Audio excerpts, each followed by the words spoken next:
if you're new here and you enjoy whispered true crime, please consider subscribing to the channel. I post 2 times a week, on Monday and Thursday at 6 p.m. Eastern Time. I recommend using headphones if you would like to hear the gentle mic brushing.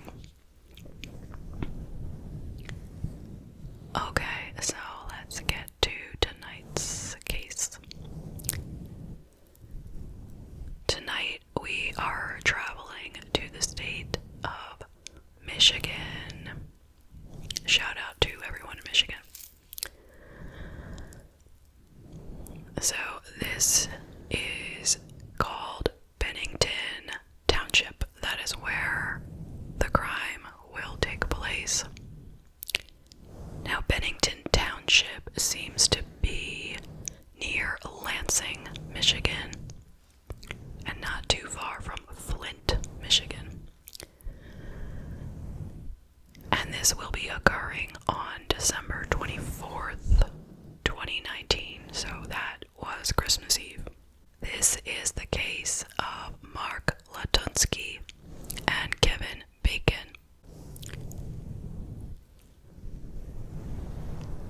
Alright, so let's start out with a young man named Kevin Bacon.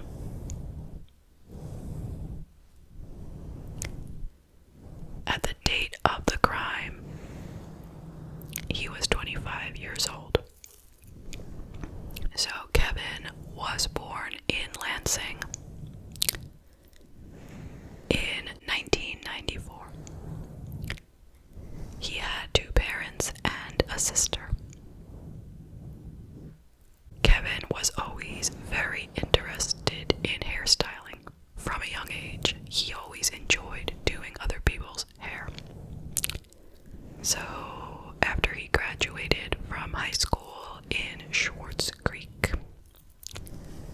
he went on and he completed a hairstyling academy.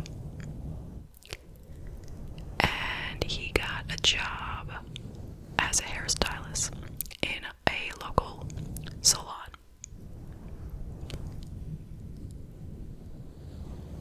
Now, he was also attending the University of Michigan in Flint, and he had hopes of moving to Chicago in the near future, where he felt he could find a more diversified kind of culture and perhaps he would fit in a little bit better. But as it was, he had good friends and people liked him a lot. He was a very caring person. He was living at the time with his best friend, and her name was Michelle. Now, Kevin also had some mental health issues. Specifically, he dealt with depression quite a bit. He also had body image issues. These issues sometimes led him to self-harm, such as pretty severe cutting. And it was said that he ate his feelings and would either binge or starve himself.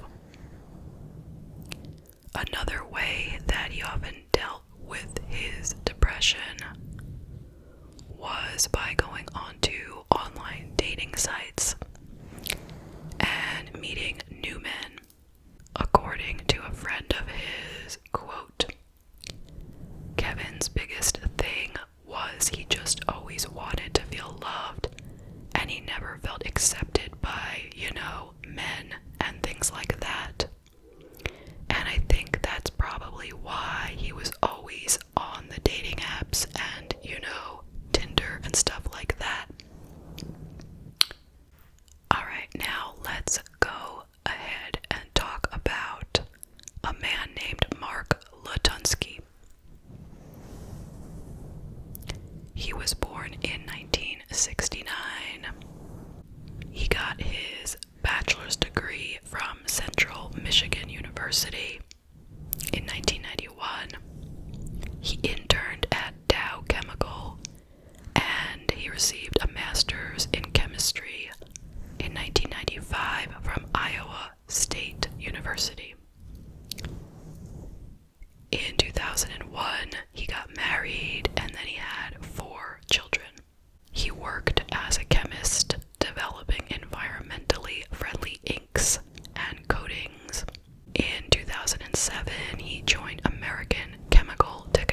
with depression and anxiety, with paranoid schizophrenia and borderline personality traits. So he had some very serious mental health issues here. But it was said that with the medication, he could live a very normal and productive life. Like, the medication really worked for him, apparently. But you know what I'm gonna say. A lot of the times he didn't take his medication, and things were really rough at home for his wife and kids when he was not on his meds. According to his wife, he would talk to himself, he would not shower or shave, he would watch really, really gory movies, very graphic horror type movies, and he would threaten the children that he would, quote, get rid of their pets, if you know what I mean by get rid of. So his wife had just enough, it wasn't safe even for her and the kids, so they divorced in 2013. But he had, some kind of joint custody arrangement, whatever it was. And at one point, he refused to return the kids after a visitation. So it was called a kidnapping. There were multiple times when he would not let his ex-wife or the kids leave, like he would lock the doors and wouldn't let them leave his place. And when he spoke to Child Protective Services, he would say really paranoid things like his wife was trying to poison him through the water well. And no real legal action came of this. Also in 2013, he presented himself to the police and he claimed that he had killed Mark Latunski. He said that he was William Gregory Dean and that, quote, with a stroke of a pen, he had killed Mark Latunski. Now, we don't really know what he means by that, but he didn't kill Mark Latunski, clearly. I'm thinking, what does he mean? He crossed his name out. That's what he means by the stroke of a pen. Or he signed his name with a different, as this new name, or whatever. Whatever you want to do and be poetic about it, but the fact that he went to the police to tell them that he killed Mark Latunski is just, a very disturbed thing to do, right? But it doesn't look like that turned into anything, because no crime was committed.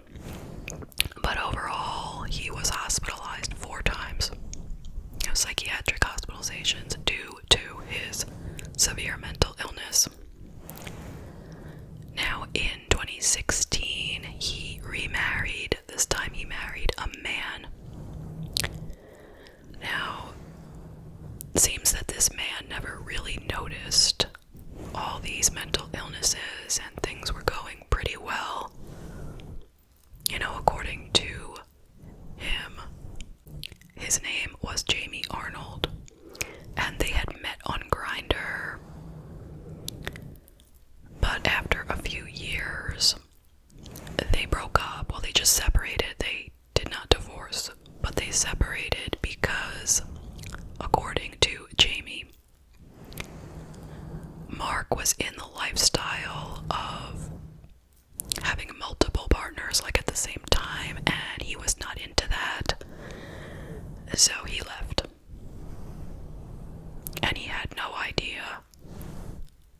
assumes he was drugged.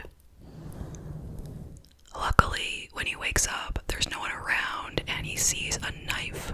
He cuts the leather and he takes off and he gets out of the house. And he proceeds to call 911. And this is what he said. Quote, "I want you to know, like, I've never ever had anything like this happen. I don't know if he drugged me. All I know is I ended up locked up in the effing basement, okay? Chained in the basement. I met this guy. I'm bi. He's cute. He hit on me. I don't know. We went out to the car and talked. We went to the store, had a soda. I woke up in the basement. He seemed like a nice guy. I don't trust that he's not walking up because I got lost and I don't know if I'm headed towards his house or not. That's why I'm dialing 911. He was satisfied that he had gotten away, but he was afraid that he might be headed back to the house, so he didn't feel safe. That's why he called 911, but he had no desire to report it. He said he just wanted to go home and forget all about it." So the police dropped him off at a gas station somewhere, and they went on their way. Oddly enough, this guy wound up calling Mark and going back to his house for a few days. Very, very weird. Anyway, in November, the next month, 2019, it happened again. This time it was a 29-year-old man who was running around the neighborhood. He had broken free from Mark, gotten out of his house. He was wearing nothing but a leather kilt and nothing else, no shoes, no nothing. And he was frantically trying to get help, but, you know, if you lived there and you saw this, would you be opening your door for this guy with just a kilt? I mean, you might think it was a trick, but anyway, so he called 911 as he was running, and here's what he said. Quote, "I'm trying to get away from some creepy guy. He had me tied in his basement." So, this guy finally found a neighbor who would open the door for him. And at that point, you know, the police showed up, and Mark was right behind him, also wearing a leather kilt. And Mark said, "Oh no, nothing's going on here. I just need to get that kilt back. It's really expensive." And also, this guy didn't want to press charges or anything, so that was the end of that one as well. But now, let's move to the date of the crime. December 24th, 2019. So we had one guy held captive in October, one in November, and now we are at December, okay? So, Kevin Bacon, he was supposed to go to a family dinner that night, but he had just found out that someone he doesn't like would also be there. So he had canceled that. He was not going. Now he was looking for something to do. So he hopped onto Grindr. Now, does everyone know what Grindr is? It's like Tinder, but it is for the LGBTQ plus community, from my understanding. Correct me if I'm wrong. So he went on Grindr and he found a man who was nearby and was available, and they matched. And that person was none other than Mark Latunski, who at the time was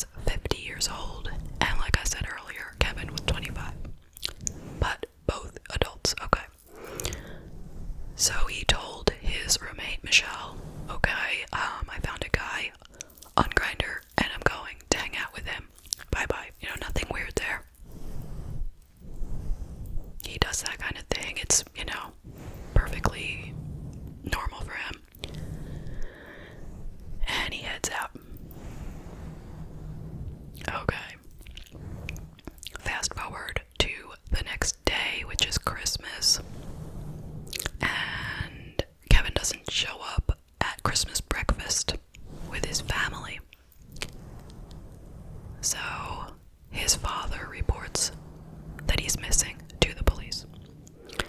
And for the next few days, everyone is looking for him.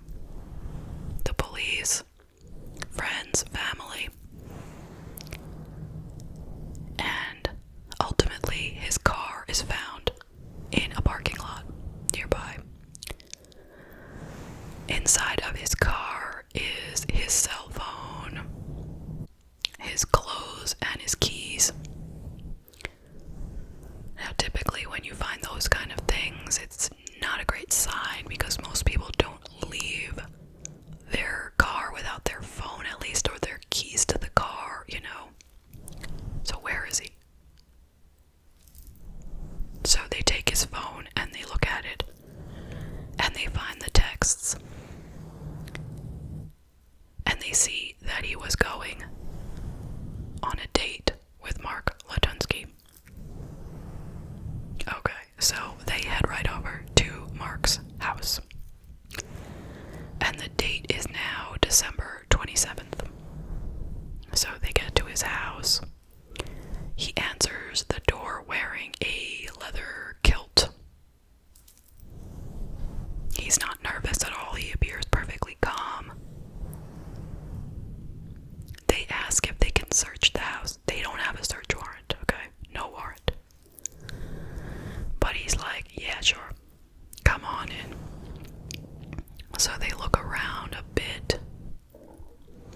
And lo and behold, they find Kevin in a, secret room in the basement. I don't think it was very secret, you know, it's just like a separate part of the basement. And sadly, Kevin was no longer living. He was, now this is a little gruesome, so if you don't want to hear gruesome, click ahead 30 seconds or so, okay? But I won't make it too gory. But it is very disturbing. So he is hanging upside down, unclothed. And he has been stabbed. And his testicles have been removed. Now, right away, Mark says that he did it, so he admits the crime immediately. And he even told them that he ate the testicles. So he goes to the police station for questioning and booking. He is charged with homicide and mutilation of a corpse. Now, when he receives the charges, he does not say that his name is Mark Latunski. No. His name now is Wilk Olikos Vilkes. I think it's some kind of a Viking name. But then he changed it again to Edgar Thomas Hill from the Thomas clan of Wales. And he says he had changed his name to Mark Latunski for his own protection. Okay, so, yeah. Alright, so he proceeds to tell the police exactly what went on that night. So once again, skip a minute or two, as I'm going to tell you how he explained the murder. Okay, so he said they met on December 24th in a parking lot. The same parking lot where Kevin's car was found. So, Kevin took off all his clothes, he put on a blindfold, earmuffs, ankle restraints, and wrist restraints. And then Latunski drove them both back to his house in Bennington Township, with Kevin in the back of the van, covered with a blanket. And their sexual encounter after that was consensual. Now, he claims that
machine for this purpose.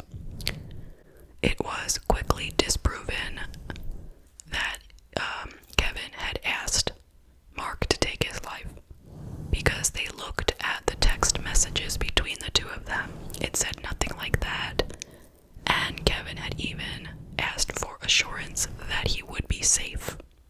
Okay, so that whole concept was done. Goodbye. Not to say that that would be a way to get off from it, but maybe to make it second degree or something, But no, bye-bye to that story. Not gonna work. In January of 2020, Mark's lawyer pled not guilty by reason of insanity for him. Now, the next month, February, Mark was found unresponsive in his cell, and the guards went in, took a look at him. He seemed to be breathing. They used some smelling salt and he woke up. Turns out he had not really been eating much over the past 5 days. They said it was not a hunger strike though, but they took him to the hospital just to check him out, and he was okay. Anyway, that same month, he was found not competent to stand trial. And then, in October of that year, it was reversed. I guess he was put on the meds, and he was doing a lot better. His court date has been rescheduled a few times, but it is now set for October 18th, 2022. And on October 13th, if there are any pleas being offered, he will be given an opportunity to accept those pleas before going to the trial. If he is convicted, he faces life in prison. And that is the case. So what do you think? I mean, of course we know he did it. Okay, we don't have to talk about whether or not he did it. But, well, first of all, my heart goes out to Kevin Bacon and his friends and family. That is just absolutely so horrible, so unfair. He was such a young person. He had so much life ahead of him. And this obviously should never have happened. And in such a heinous way. For his family to have to hear about what happened to him and think about that, and it's just unbelievable.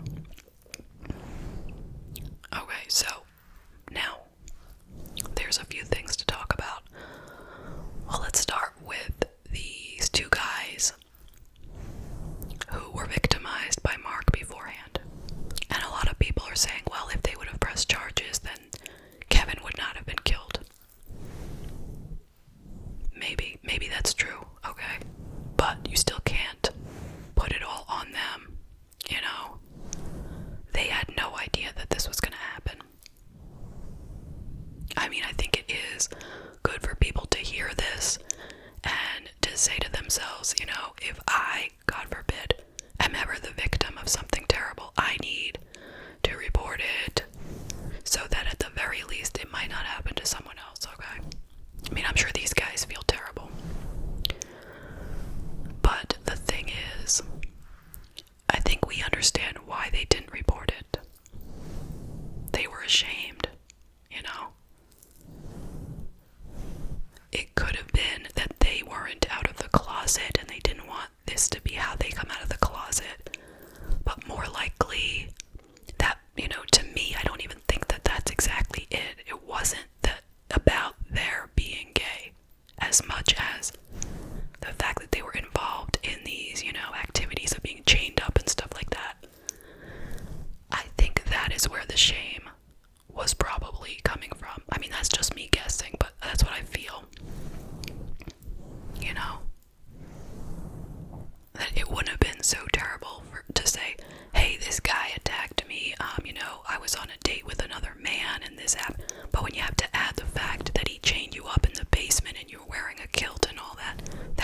the shame comes from. So you can kind of get in that mindset, you know. They have jobs, they have family, they have reputations to uphold, and it's unfortunate that, you know, they might be judged for that. Now, what about the police? Should the police have just walked away from that and said, well, whatever, you know, these guys don't want to report anything, so whatever. What can they do? Seriously. If nobody is willing to press charges, I don't think the police can do anything at all. Quite honestly. Even if it happens twice, I don't think they can do anything. I'm not a lawyer though, or a policeman, but if you know, then let me know. You know, if you are a lawyer and you know Michigan's laws, let me know. But I don't think they did anything wrong there. Except, you know, some people are saying, well, maybe they should have tried harder to convince these guys, you know. But we weren't there. We don't exactly know what the police have said to these men. So, there's that. Now, what about Mark in general? Why, after he had such severe mental illness, he had been hospitalized, I don't know if I said it, but he had been hospitalized 4 times for that. He was on all kinds of medication, and it was known that he wasn't taking it properly. He had tried to kidnap his kids. He came to the police with these crazy stories. Can you allow a man like that to just roam free? I mean, hindsight is 20/20, right? There's probably a lot of people out there with severe mental illnesses. I mean, not probably. There are. The majority of people with mental illnesses are not going to kill someone. Okay, but it's not only about killing someone. It's about, if you know that there is a person who is this sick, they need help, okay? And if they don't take their meds, that's part of the mental illness. Not that I'm saying that he is not to blame, that's not where I'm going with this. But it seems like he needed like a case manager. Now, I don't know how it works in Michigan, but in New York, they have something called an ACT team, Assertive Community Treatment Team. So if a person is chronically ill, like this guy, and needs repeated hospitalizations because they're not taking their meds, they can assign them a team, not even just one case manager, but a whole team of people who will check up on them regularly, make sure that they take their meds, make sure they're cleaning their house, you know, help them to stay employed or be functional or whatever it is, okay? Now, maybe he didn't need a whole team, but maybe a case manager, you know? Somebody who would make sure he takes his meds. Someone who would keep him from repeated hospitalizations. But he didn't have that.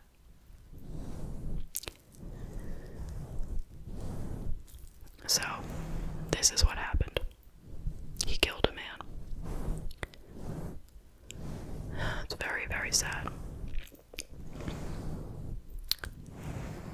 So, what can we learn? Obviously, we